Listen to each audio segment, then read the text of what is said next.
MultiAsian.Church, Chapter 4, Asian American Church Models.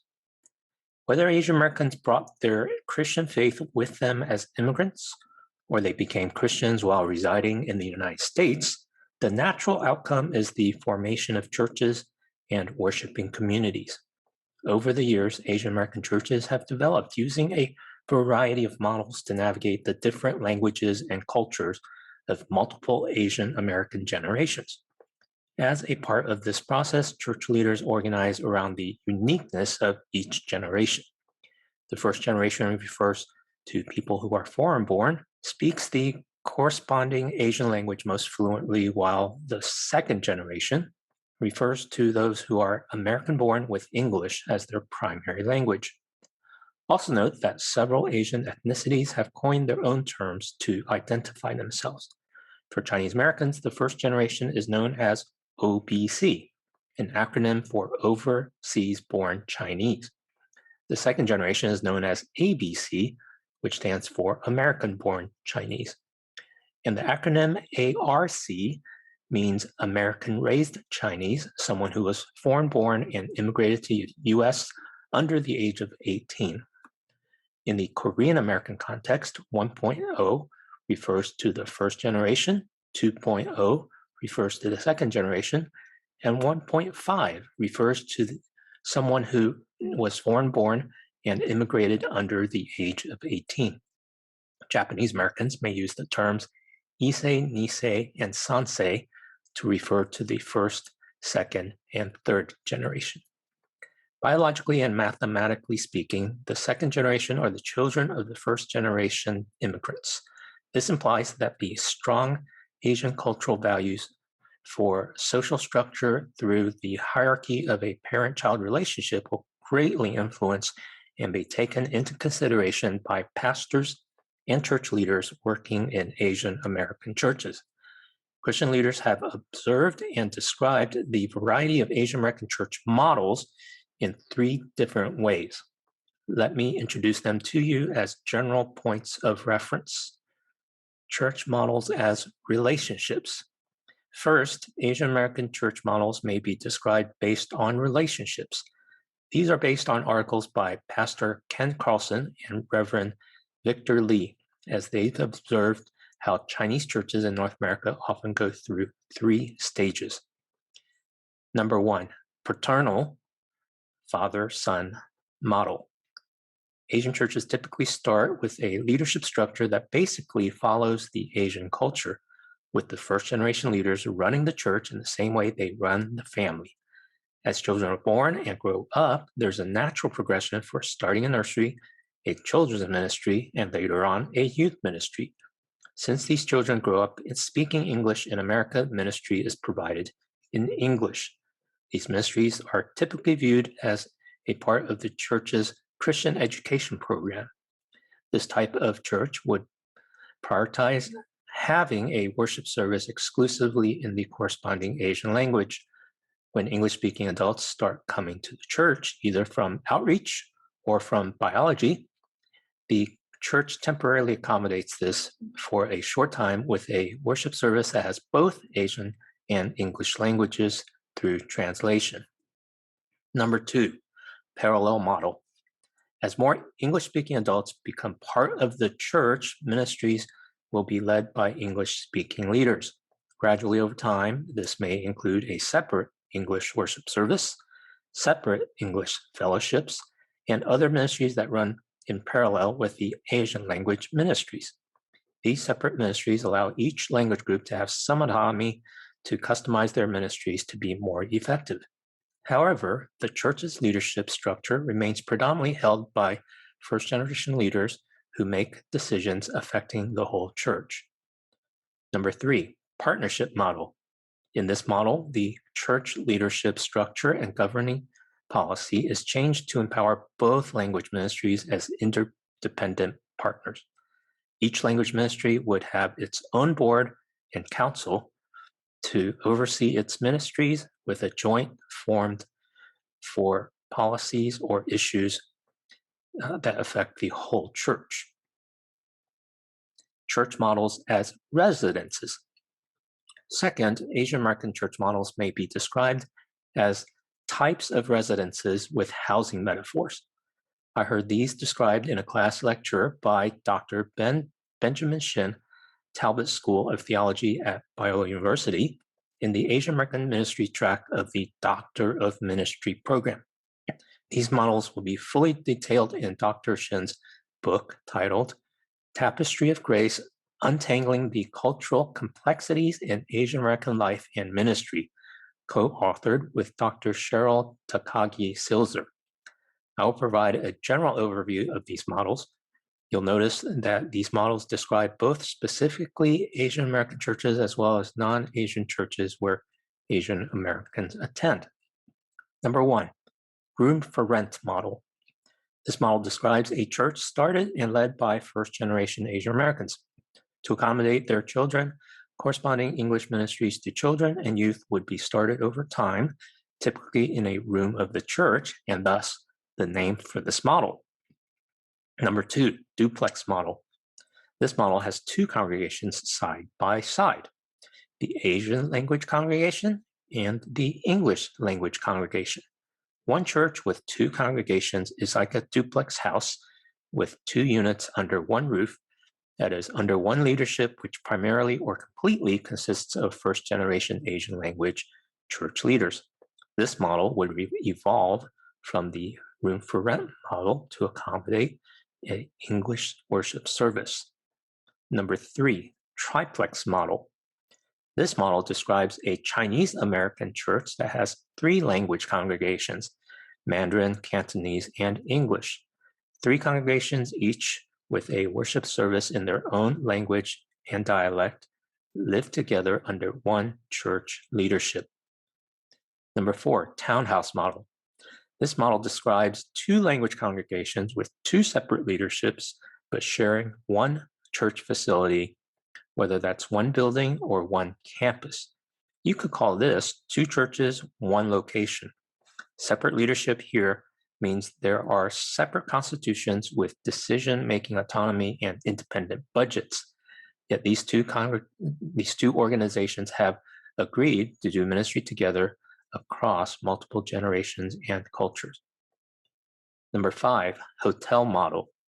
These are English-speaking Asian Americans who attend a very large church, typically a megachurch, defined as churches with weekend attendance over 2,000 adults and children. These majority culture churches reach a wide range of demographics through a large number of professionally produced programs and ministries that can result in a personalized individual experience similar to having a private room in a hotel. Number 6, satellite model. This model describes one church in multiple locations, also known as a multi-site church. Churches are extending their ministry to more people in multiple locations by using this model. A significant percentage of these churches will use video to deliver its sermon from a teaching pastor to the worship services at satellite locations. Only a small percentage of these churches actually use live satellite feeds, since there are more affordable alternative technologies available today. Number 7, 2-for-1 model. This model is two language congregations led by one bilingual pastor who's fluent in both languages and able to lead both first and second generations. The requirement and responsibility of the pastor leading this type of church is uniquely demanding, but it can work with someone who is in that 1.5 or ARC generation. Number 8, church plant model. This model is not just describing any church that's been planted as a startup church, like an ethnic Asian church plant or a non-Asian church plant. In the context of this book, this model is describing a new church that's been planted by a second generation Asian American pastor who is reaching a significant number of Asian Americans beyond what the original mother church could do by itself. Many of these church plants reach beyond one particular English-speaking Asian American ethnicity and intentionally reach other Asian Americans as well as non-Asians too. There's much more to be said about this model, and that's what will be unpacked in the following chapters. Many church models. Helen Lee, author of the 1996 article titled Silent Exodus, arguably the first significant and widely circulated article describing the trend of English-speaking Asian Americans leaving their ethnic Asian churches, writes about 6 types of Asian American church models in this 2014 article. And this is an abbreviated summary. Number 1, the Asian immigrant church. Asian American immigrants, first generation, started these churches primarily to reach other immigrants of the same ethnicity. These churches would have ministries to their English-speaking children and youth while retaining its strong ethnic identity. Number 2, the English ministry offshoot. English-speaking adults in the second generation and subsequent generations took ownership for their church ministries while remaining closely connected to the Asian immigrant congregation. In some cases, they even launched fully independent churches. Number 3, the historic church. Some Asian immigrant churches were started over a century ago by Japanese Americans or Chinese Americans. Some have evolved into Pan-Asian or multi-ethnic churches, while others hold on to their cultural heritage. A few even do both. Number 4, the Pan-Asian American Church. Some Asian American churches have a primary focus on reaching English-speaking Asian Americans from multiple Asian ethnicities. This includes churches that have launched with an intentional focus, as well as those that have transitioned over time from an Asian immigrant church. Number 5, the multi-ethnic church. Some Asian American pastors have launched new churches with the goal to reach diverse multi-ethnic and multiracial demographics, a mixture of Asians and non-Asians alike, and at times including socioeconomic diversity. Number 6, the house church. Some Asian Americans are forming missional church expressions in smaller gatherings that don't require a church building or public venue. Now that we've looked at a number of different ways to describe Asian American church models, the underlying question that drives all of these different models is, how will the church reach English-speaking Asian Americans? All kinds of issues arise in a church that's bringing together Asian Americans from multiple generations due to differences in language, cultural values, leadership styles and structures, worship preferences, etc. A number of books and many more dissertations have done extensive research to try to explain these issues. A brief list and more titles can be found in the bibliography and at MultiAsian.Church. Here is a common theme I found in these books and writings.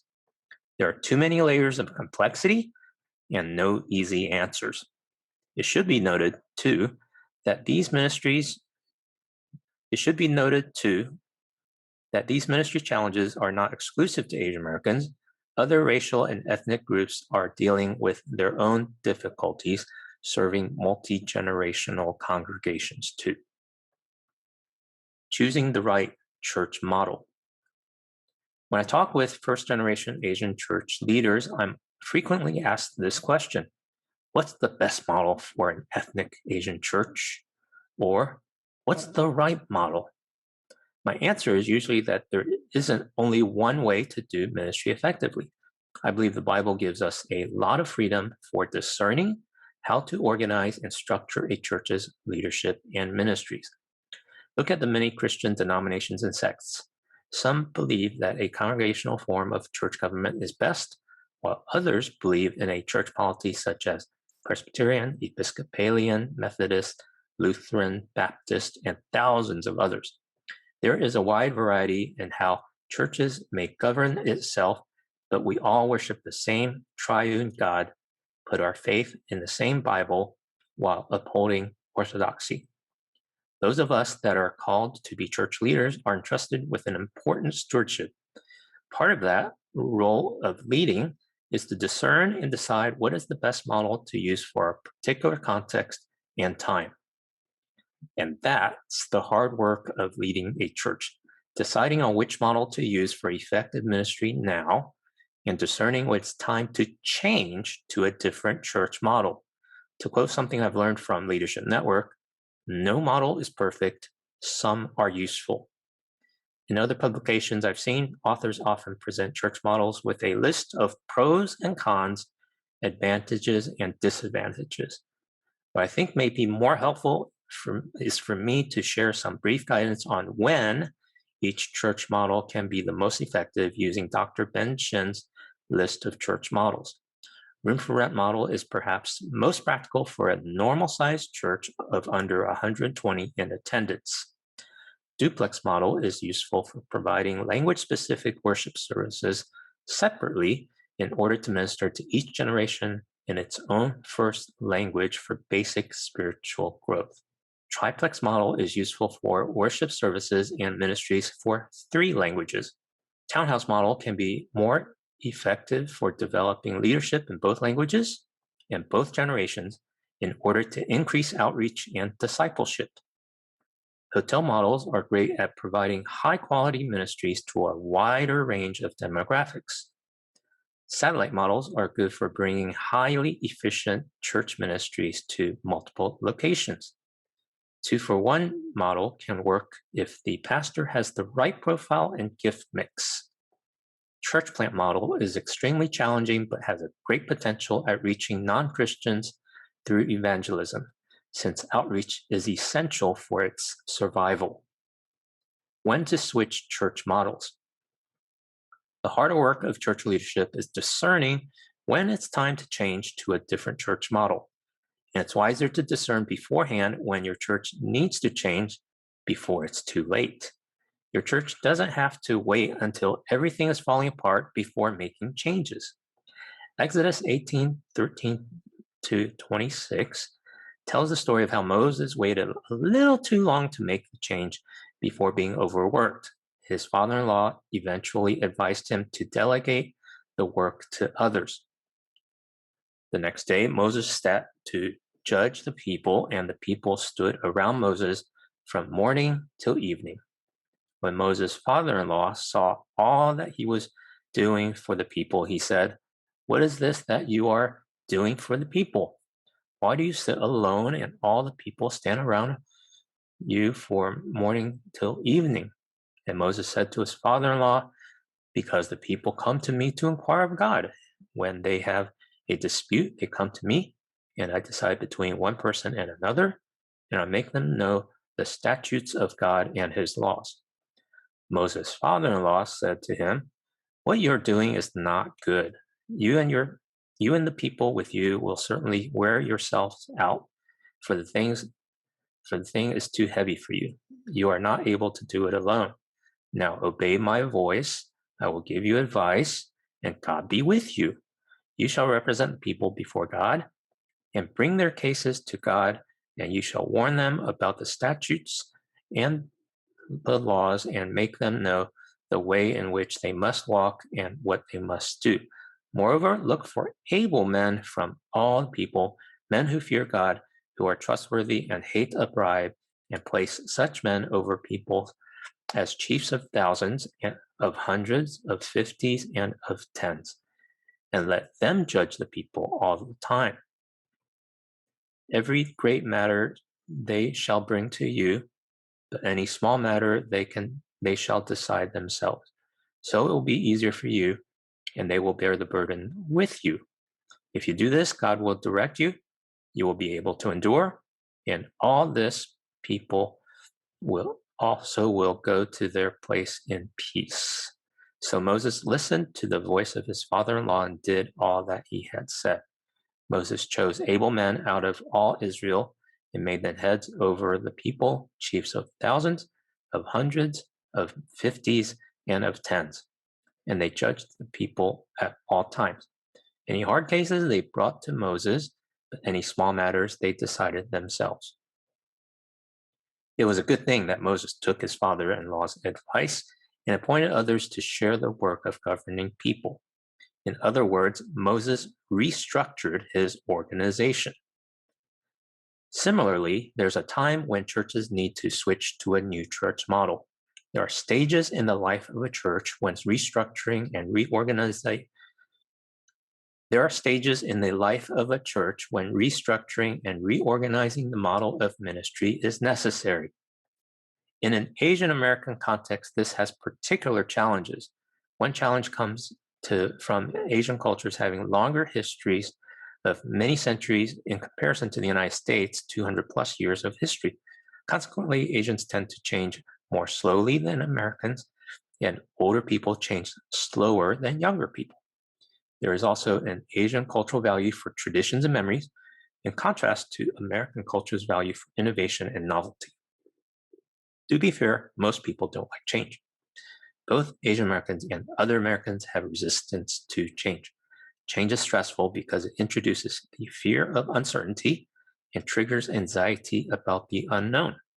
Life is much easier and more comfortable when things are known and predictably routine. With this in mind, that change is difficult for a majority of people, and church leaders must carefully consider God's word and be in prayer when discerning the times for change. And we should be careful not to over spiritualize. Making organizational change has to be guided by spiritual mature leadership, but also implemented practically and skillfully over time. For the spiritual part, I'll point you to God and His Word.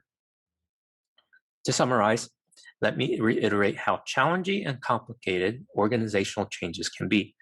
There's a whole field of study with degrees being offered by universities on change management in organizational life.